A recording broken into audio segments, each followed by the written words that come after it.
ہم سے محبت کرتا ہے. معلوم پتھر بھی حضور سے محبت کرتا ہے. پہاڑ پتھر ہی تو ہے. پہاڑ حضور سے محبت کرتا ہے. حضور اور حضور اس کی محبت کو جانتے ہیں. یہ علم غیب نہیں تو کیا ہے. احد جبل یحبنا ونحبه. احد ایک پہاڑ ہے جو ہم سے محبت کرتا ہے, ہم اس سے محبت کرتے ہیں. تو پہاڑ بھی اگر حضور سے محبت کرے تو حضور اس سے محبت کرتے ہیں. انسان اگر حضور سے محبت کرے تو حضور کیسے محبت نہیں کریں گے. اور جس انسان سے حضور محبت کرے تو اب اس انسان کو نہ اس دنیا میں کوئی پریشانی ستا سکتی ہے, نہ اس دنیا میں وہ ناکام و خائب و خاسر ہو سکتا ہے. وَإِذْ غَدَوْتَ مِنْ أَهْلِكَ تُبَوِّئُ الْمُؤْمِنِينَ مَقَاعِدَ لِلْقِتَالِ. یاد کرو اے مصطفیٰ, اے پیارے حبیب, اس واقعے کو کہ جب تم غدا یغدو کے معنی صبح صبح نکلنا, صبح سویرے جب تم نکلے اپنے گھر سے. من اہلی کا یہاں لفظ کیا ہے؟ اہل کا لفظ ہے. اہل بیوی کو کہتے ہیں, اہل بیوی کو کہتے ہیں. حضرت محمد مصطفیٰ صلی اللہ علیہ وسلم میرے نبی حضرت عائشہ صدیقہ رضی اللہ تعالی عنہا کے کمرے میں تھے, اس کمرے سے نکلے.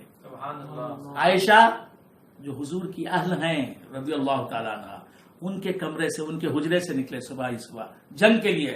میدان احد میں جا کر جنگ کرنے کے لیے کفار سے حضور نکلے. تو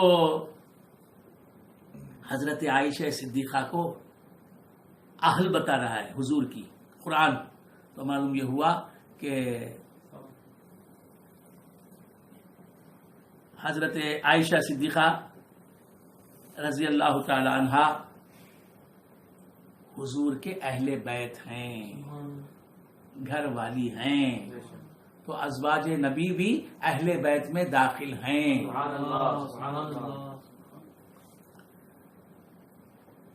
وَإِذْ غَدَوْتَ مِنْ أَهْلِكَ تُبَوِّئُ الْمُؤْمِنِينَ مَقَاعِدَ لِلْقِتَالِ.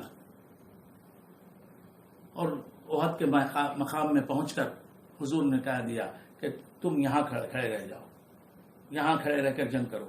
تم تو صحابہ کو کی ترتیب کر دی کہ یہ یہاں رکے گا, یہ پہلی صف میں آئے گا, یہ دوسری صف میں آئے گا, یہ تیسری صف میں. پہلی صف اتنے لوگوں سے بنے گی, دوسری صف اتنے لوگ اتنے صحابہ سے بنے گی. مقاعد وہ ادا کیا ہوگی. حضور میدان جنگ میں منبر پر چمکنے والا آفتاب نبوت میدان میں چمک رہا ہے.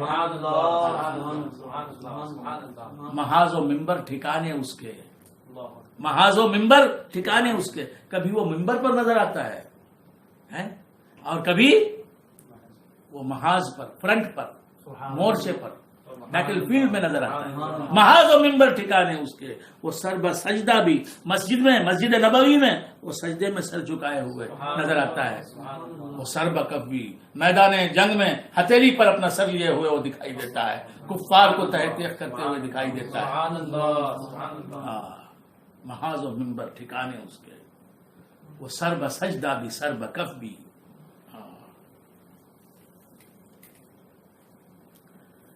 اذ غدوت من اہلک تبوئ المؤمنین, جب تم اپنے گھر سے نکلے اور مسلمانوں کو میدان میں پہنچ کر ان کو قائم رہنے کا حکم دیا, تم یہاں کھڑے رہو, تم یہاں کھڑے رہو.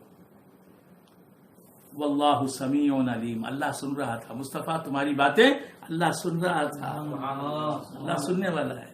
تم اپنی مقدس زبان میں کیا کہہ رہے تھے, اپنے پیارے لہجے میں کیا کہہ رہے تھے. علیم, اور جان رہا تھا. اذ ہمت طائفتان, اللہ جانتا تھا کہ تم کون ہو, کیا ہو, کس کا مظہر ہو, کس کے جمال کا آئینہ ہو. اذ ہمت طائفتان منکم ان تفشلا واللہ ولیہما وعلی اللہ فلیتوکل المؤمنون. تو احد میں کیا ہوا, سرکار پہنچے اپنے صحابہ کے ساتھ اور حضور نے حضرت جبیر کو, عبداللہ ابن جبیر کو ایک گھاٹی میں کھڑا کر دیا. وہاں ایک گھاٹی تھی, گھاٹی کا مطلب دو پہاڑوں کے بیچ کا راستہ, ادھر بھی پہاڑی ہے ادھر بھی پہاڑی ہے, بیچ میں زمین ہے. اس گھاٹی پر سرکار دو عالم صلی اللہ علیہ وآلہ وآصحابہ وسلم نے 50 صحابہ کو, جو تیر انداز تھے, تیر چلانے والے, وہاں روک دیا کہ یہ فرمایا کہ تم اس جگہ سے ہٹنا نہیں، میدان جنگ میں نہیں آنا، تم بس اسی گھاٹی میں رہنا. سبحان اللہ. اور ان کا سربراہ حضرت عبداللہ ابن جبیر کو بنا دیا. کہا کہ جنگ ختم بھی ہو جائے تو تم یہاں سے نہیں نکلنا، شکست ہو فتح ہو کچھ بھی ہو، یہاں سے تم نہیں ہٹنا جب تک کہ میں نہ کہوں کہ تم ہٹ جاؤ یہاں سے. خیر جنگ ہوئی، مسلمانوں کو اللہ نے فتح عطا فرمائی. اب فتح ہونے کے بعد مسلمان یعنی صحابہ کرام نے مال غنیمت جمع کرنا شروع کر دیا.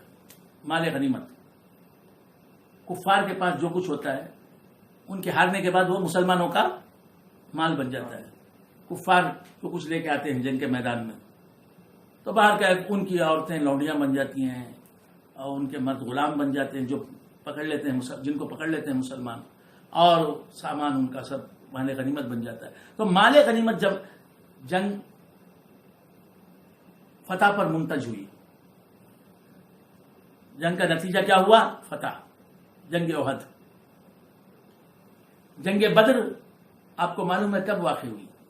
جنگ بدر کون سے مہینے میں واقع ہوئی؟ نہیں معلوم ہے. جنگ بدر کس مہینے میں واقع ہوئی؟ بدر کی رمضان مبارک 17 رمضان. اور جنگ احد شوال میں.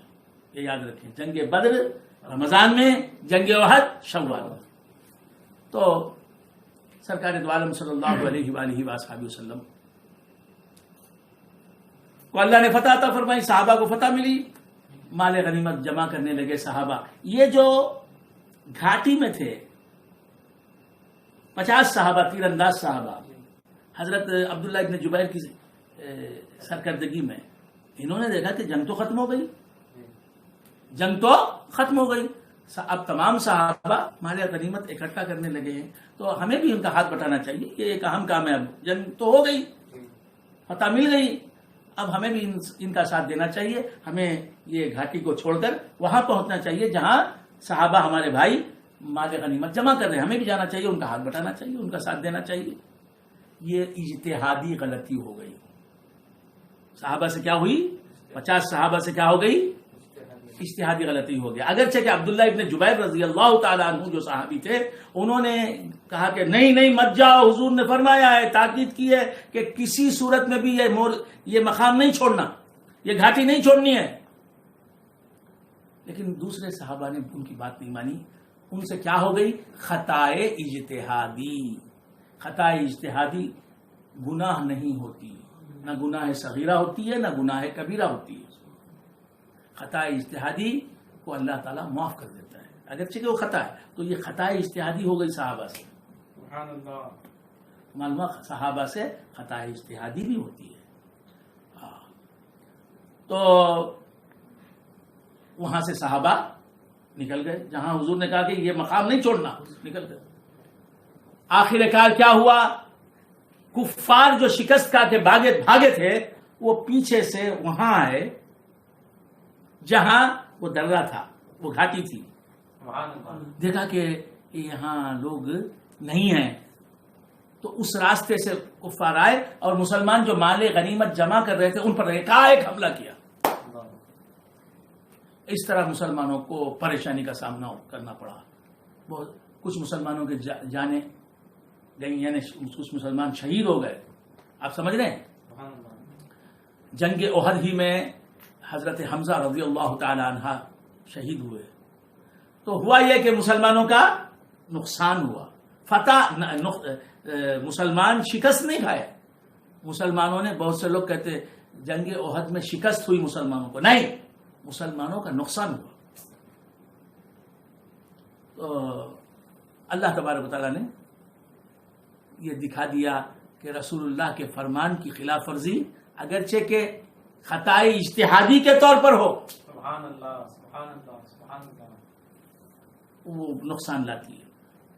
آپ سمجھ رہے ہیں؟ سبحان اللہ. تو پیچھے سے انہوں نے حملہ کر دیا، اور یہ حملہ کرنے والوں کے سردار کون تھے؟ حضرت خالد بن ولید رضی اللہ عنہ. ہاں، تو یہ جنگ احد کا واقعہ ہوا. سبحان اللہ. اب اس کے بعد اللہ تبارک و تعالیٰ ارشاد فرماتا ہے جنگ احد میں